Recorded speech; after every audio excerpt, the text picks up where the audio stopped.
Hi everyone again, this is Chess Lecturer, and this is gonna be my second Blitz video, and I really appreciate it. I really appreciated all of you who subscribed and watched my video, and I really enjoy doing these videos. So please support me, please spread the awareness on chess. That's all this channel is about, really. I really want chess to be known by everybody. Like, I want chess to be as popular as football is in America or soccer is in the world, and yeah, that's really my goal. So please spread the word and please support me. I really appreciate it. So yesterday was my first video, so today will be my second, and it's gonna be another Blitz video. So without further ado, let's get started. So let's post a seek ad and let's see what happens. And by the way, thank you all that of you who commented on my video like yesterday, and I will take all your comments into consideration and I will do what I can. So let's start playing. So we've just entered a Ruy Lopez, e4, e5. So yeah, the main move's a6, and I think I have to go back. Taking is a possibility, but you cannot win that pawn. For those of you who did not know that, you cannot win this pawn because he actually can take back with this pawn and play queen d4. There's no way to protect both your knight and the pawn at the same time. So right now, oh yeah, by the way, after he plays knight f6, he cannot take this pawn. Well, he can, but the position becomes slightly better for white. So because the king, knight, and the pawn are all in one line. So rook e1 now, because since the bishop's blocking king's view from the knight, so I'll have to protect the pawn now. So yeah, b5, I just come back and he castles. Notice a move like c3 or d3, passive moves like that. Well, one thing for sure, black can play g5, so I'll have to play h3 in this position because I do not want d5. The main move is c3, but c3 will result in d5 for sure. So I believe in this position, c3 yet again will result in d5.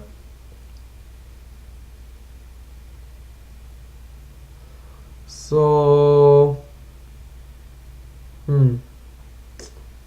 oh my god, I'm really sorry. This has been happening to my computer last couple of times. We'll play d3. d3, just a waiting move. And I don't think he can play d5 because I can just take it and he just loses a pawn, I believe, because this pawn right here is hanging.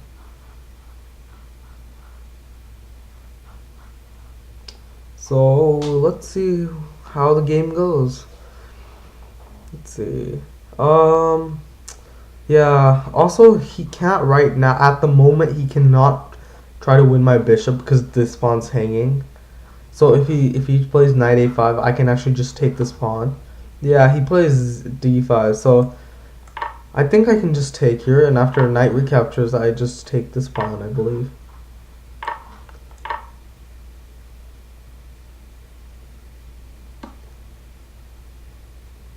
c5.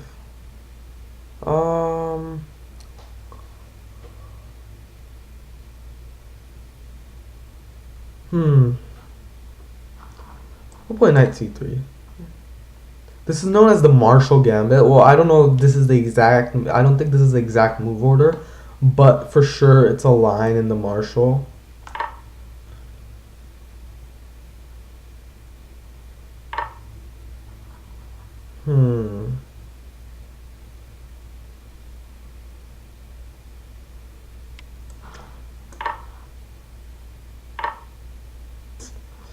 Yeah. Yeah, he has check.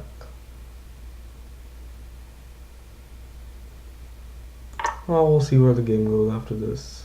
I believe my position's okay. Yeah, oh, I'm sorry, he does not have check because my rook actually covers this. He has rook check though.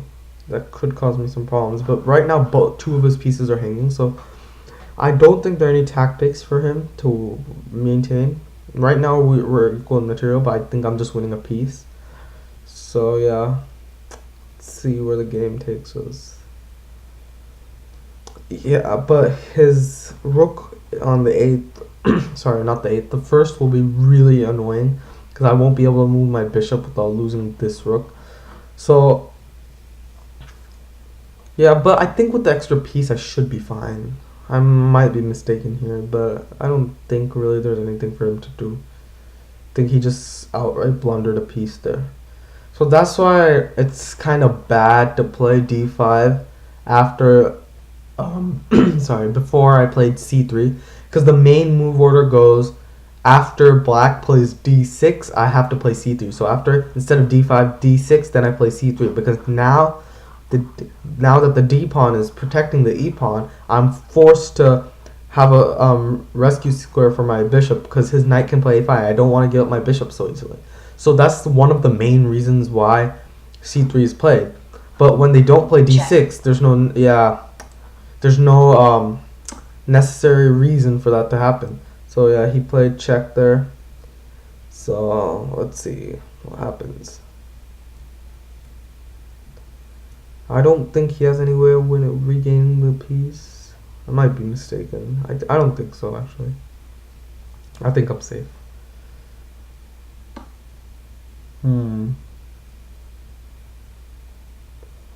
Yeah, so he's just gonna go ahead and win this pawn. Yeah, I think I'm fine. Let's go with this. Yeah. Should I take this pawn and be greedy, or should I... Yeah, let's just take this pawn. But let's not recapture with the rook though, because I don't think that's... We could actually just sacrifice a rook and just win this knight and play a game with a rook and two bishops against two rooks, which should be winning. But I think just playing with the extra piece is far better. So let's see what happens. Let's see. I think I'm just outright winning now. He's down a piece. My position's good. My king's not under any real threat. Yeah, I'll just play here. Check. I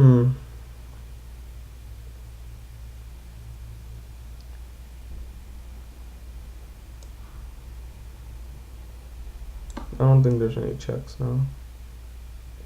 He might have knight d6. Or knight d6. No, knight d6 forces the knight to retreat. Yeah, that's what I was thinking along the lines of knight c5.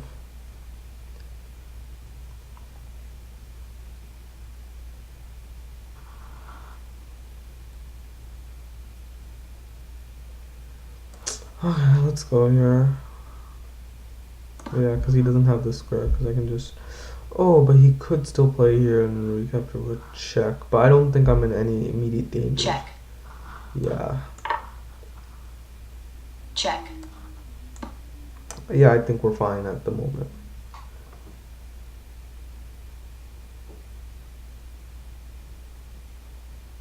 So my bishop is going to be a real problem in getting my rook out. Yeah, I think I make it in time. Yeah, with bishop b2 protecting my rook and attacking g6 pawn, g7 pawn, sorry. Oh, I missed that move. It's okay. I think we still have a winning endgame. After he takes, I can just recapture. I can just take this pawn and check.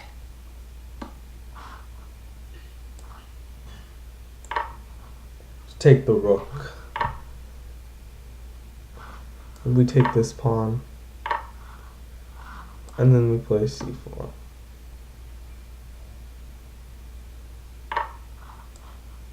Yeah, now I think this endgame is actually winning for me. 3 pawns against 2 pawns. Or, I keep saying that. 3 pawns against 1 pawn.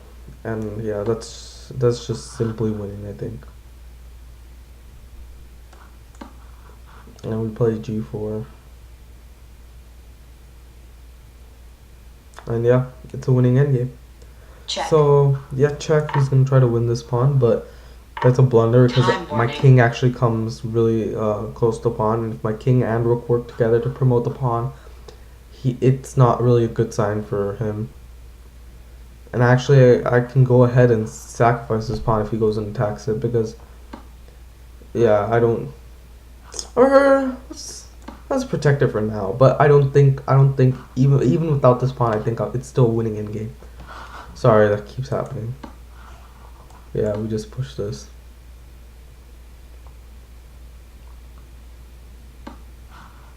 Yeah, and we just bring. Or we can just bring our rook down so that it covers checking area here. Let's cover this area. He can take this pawn, but it's still winning. Yeah, so he forfeits on time, but I believe it's still a winning position for me. So thank you all for watching my game, and let me go over the analysis. So let me analyze the game really quickly. Sorry about that. So I played e4. So we entered a Ruy Lopez, e5, knight f3, knight c6, all standard. Bishop e5, a6, yeah, bishop a4, knight f6. This is all theory. And notice how I cannot take that pawn, or I can't capture the knight and take this pawn. See, look what happens. I'm sorry.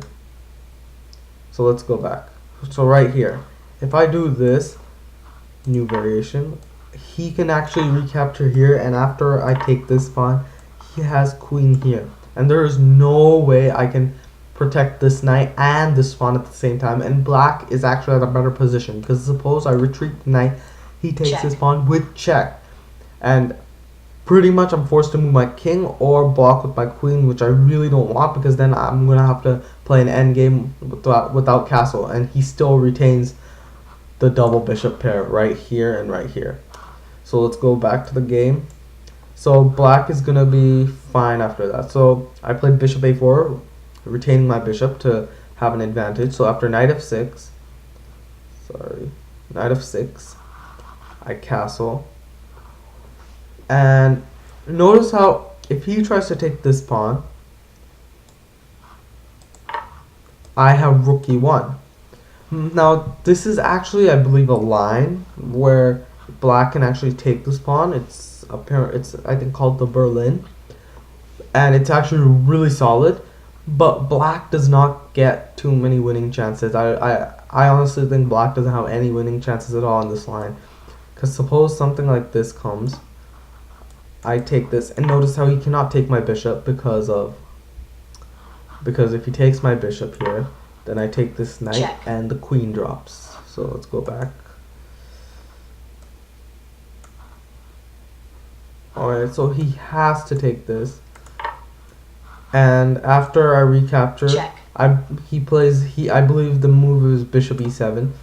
And after bishop b3, knight takes bishop, a takes bishop, or c takes. I think a takes is better because you don't want to isolate the d pawn. And black has no opening problems, and he's pretty much solved all his opening problems. So this kind of continuation isn't the best for white, who's fighting for a win. So and I don't know, maybe I think he was playing for a win too, because black doesn't want to play that move. Sorry, let's go back to black does not want to play knight takes e4 unless he's just aiming for a draw, or white still can fight, has winning chances there, but it's extremely difficult for even white to win. So usually black, like, you see a lot of grandmasters playing that line. It's called the Berlin, but they mainly play it when they're aiming for a draw, which most of the time they are as black. So let's continue the game. So he played bishop e7 standard, so that after now the real threat is this, because now there is no discovered check, because the knight and the king are being blocked by not only the pawn but also the bishop. So I play rook e1, protecting. A move like d3 is not good, because if I play d3, I'm conceding. My main idea is to actually play d4 in this position. I want a center. c3, d4. That's my main idea. But if I play d3, I'm wasting time because eventually I want to play d4. So in order to not like have something like that, and knight c3 is not great either because remember I want c3, d4. So that's why I'm not playing d3. I'm playing rook e1, which centralizes my rook, protects this pawn, maybe allows a further push for this pawn after this pawn is get rid of, and it's a much better move to protect the pawn than g3 or knight c3. So after that, he played b5, which is standard. He wants to kick my bishop away, so I play bishop back, and here he castles, which is actually threatening. And here, remember I told you about the c3 d4 idea, but however it doesn't work because if c3, let's just say variation, he actually has this amazing counter strike d5, which just completely gives black great chances in a position where he shouldn't have too many. So here Friend I'm arrived. pretty much forced to take. So after taking, he takes back, and even though I win a pawn, something like this, black actually has great chances after a move like c6. Sorry about that. Oh, sorry.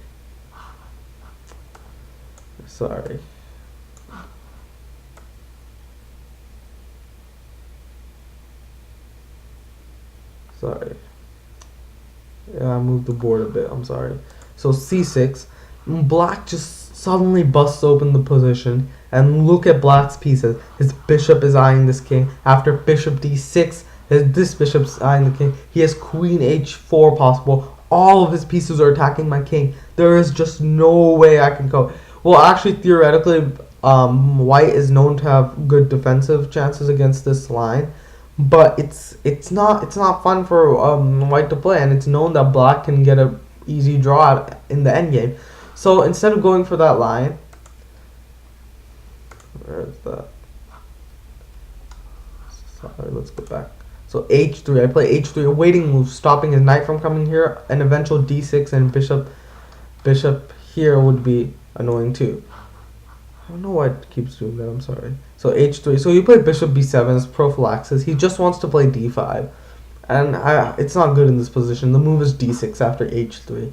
So here, I just play d3 because literally, like, there's no better move, first of all, and d3 just strengthens my center, and d5 is not possible because I'm winning a pawn and he has no attack. Because of I have knight c3 now. Knight c3 gets rid of this knight, removes an attacker of black's pieces on my king, and my position is much more solid, and I'm a pawn up. So he plays d5. I take, he takes, I take, he takes, and I take the knight. And he plays c5, which is a really weird move.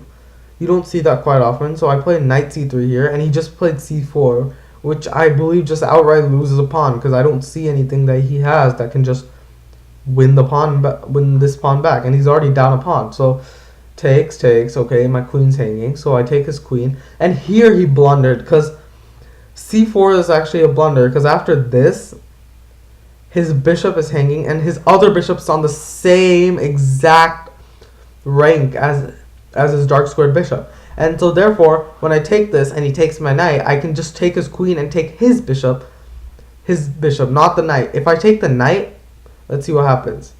If I take the knight,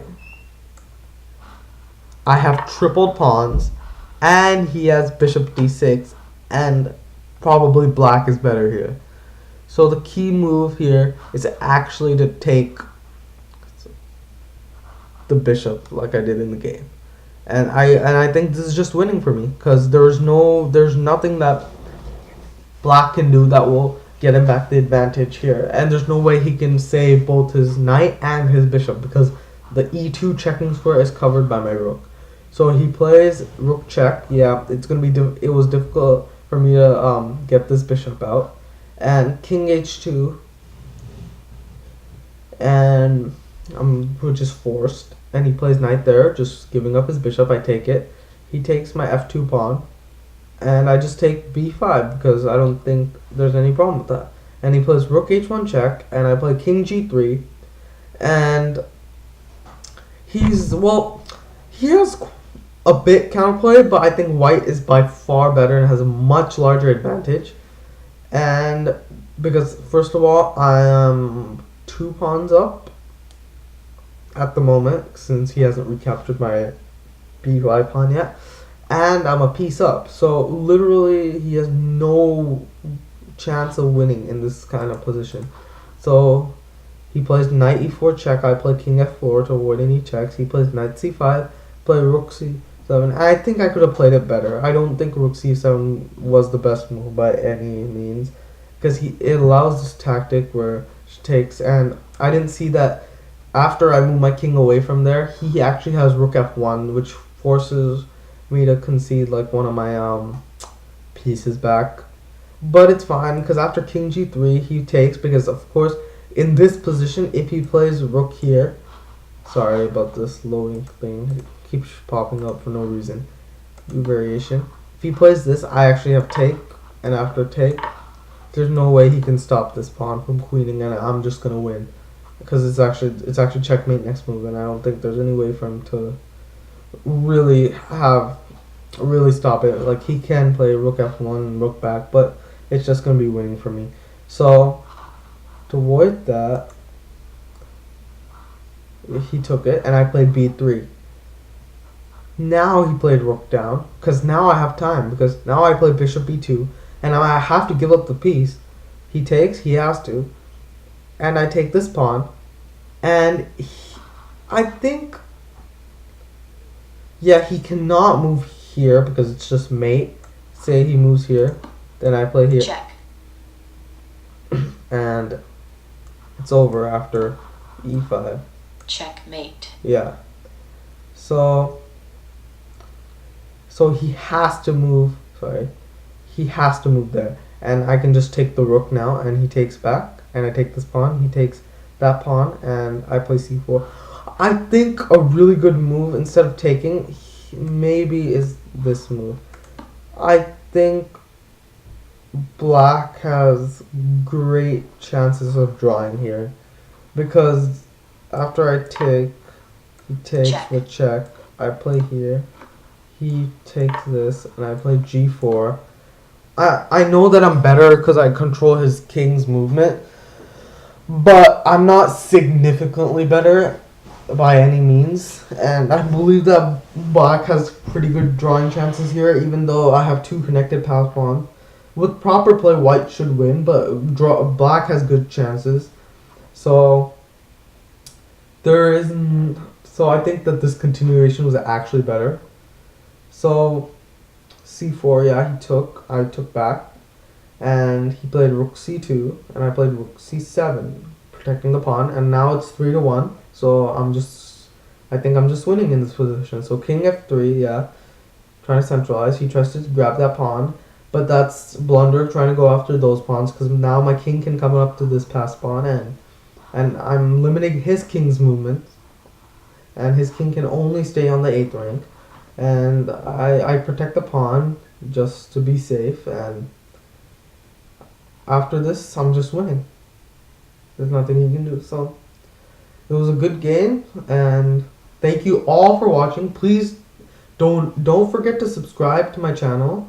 I'd really appreciate it if you could, and please leave any comments and questions in the comment section, and I'll get back to you as soon as I can, and I really hope that you guys could help my channel, and I really want to become one of the top chess instructors on YouTube. Well, not really chess instructors, but chess demonstrators, we can say, on YouTube, and the only way I can do it is if you guys can support me. So thanks a lot for watching, and I'll see you later.